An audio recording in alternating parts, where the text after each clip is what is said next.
2013 has officially become the year in which we adapt fables into movies and take them seriously. Hansel and Gretel? Jack and the Giant Slayer?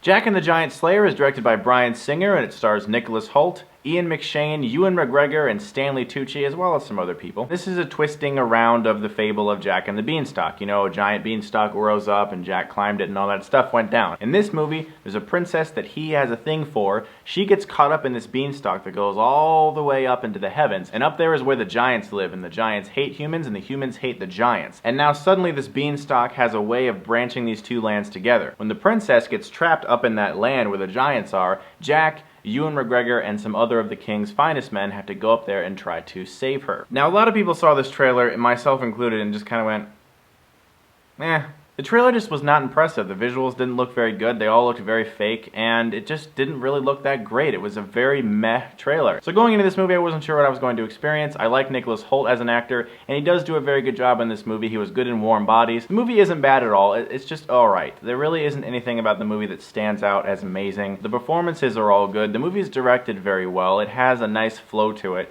The visuals do not look very good though. The special effects are very unrealistic. The whole movie just feels like, yes, I'm definitely looking at a CGI giant right now. I never actually got that moment where I was invested in the movie in which I felt, yes, those things are real, and I didn't think they were very good looking. And so it took me out of the movie.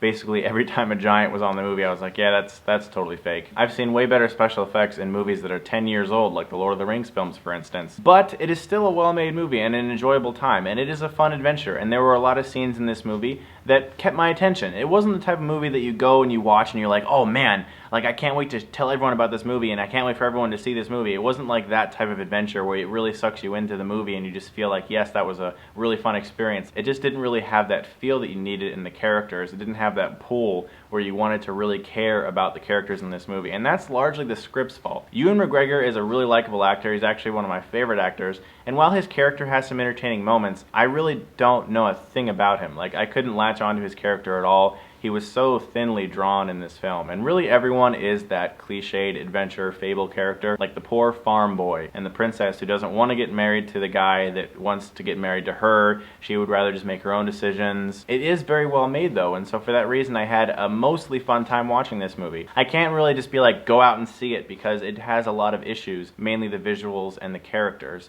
not being very good at all. But it is still a well-made film with entertaining performances, and so I can recommend perhaps renting it when it comes out. It has good set pieces. It has moments in which you go, wow, that was actually really cool. It has some good suspense. It has a great score by Otteman. That's definitely one of the biggest pluses of this movie. The score is very good. And I'm not going to give this movie a negative grade because it's not a bad movie. It's just alright, and there's not that much to talk about. You can't really latch on to like a meat of this movie. It really just feels kind of like a retread of other adventures that were more well told. This does have some pretty fun sequences though, and all of the best sequences of this movie generally are the ones without a ton of CGI in them. Whenever the CGI is sort of lording over the sequences, you can just really tell that it's not real. So I'm going to give Jack and the Giant Slayer a B-. I think it'd be a really nice rental if you have a group of friends over and you just want to have something on to keep you guys entertained. You might enjoy it. It was a nice try, but it could have been a little bit better. Thanks a lot for watching, guys, and as always, if you like this, you can click right here and get Stuckmanized.